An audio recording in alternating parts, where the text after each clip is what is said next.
అందరికీ సంక్రాంతి శుభాకాంక్షలు. పార్ట్ 2 అయితే కొద్దిగా లేట్ అయింది, ఏమనుకోకండి. ఎందుకంటే సంక్రాంతి టైం కదా, అలాగే మా జున్నుకి అమ్మవారు వచ్చింది. సో ఎడిట్ చేయడానికి కొద్దిగా టైం పట్టింది. అలా అయితే ఫెన్స్ వర్క్ రెడీ చేసాం కదా. అయితే కొన్ని స్టిక్స్ ఒక రోపు తీసుకొని నిచ్చెనలాగా అల్లాను. నిచ్చెన అయితే నాకు భలే క్యూట్గా అనిపించింది. ఈ బీడ్ మా జున్ను ఎక్కడ తీసుకొని వచ్చాడు, ఎక్కడో నాకైతే తెలీదు. అది ఒక ఫ్లవర్ వేజ్ లాగా పెట్టానన్నమాట. ఇది కూడా భలే క్యూట్గా అనిపించింది. నేను ఫెన్స్కి అయితే తీగలాగా చుట్టి థర్మోకాల్ బాల్స్కి పెయింట్ వేసి వాటిని ఫ్లవర్స్ లాగా ఫ్రూట్స్ లాగా పెట్టాను. కానీ నాకు అది ఎందుకో నచ్చలేదు. తర్వాత దాటిని తీసేసా. నా దగ్గర ఒకటి ఓల్డ్ హెయిర్ బ్యాండ్ ఉంటే వాటికి ఉన్న బీడ్స్ని లైట్స్ లాగా సెట్ చేశాను.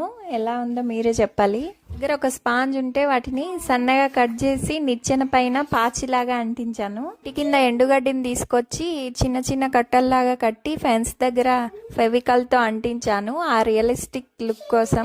మొత్తంలో నా ఫేవరెట్ పార్ట్ ఏంటంటే దీనికి మా ఇంటి పేరు పెట్టాలని నాకు ఐడియా రావడము. కోసం ఒక కార్డ్బోర్డ్ తీసుకొని దాన్ని చిన్నగా కట్ చేసుకొని రెడ్ పెయింట్ వేసి తర్వాత మా ఇంటి పేరు రాశాను. అలా అవుట్పుట్ అయితే ఇలా వచ్చింది. నాకైతే చాలా బాగా నచ్చింది.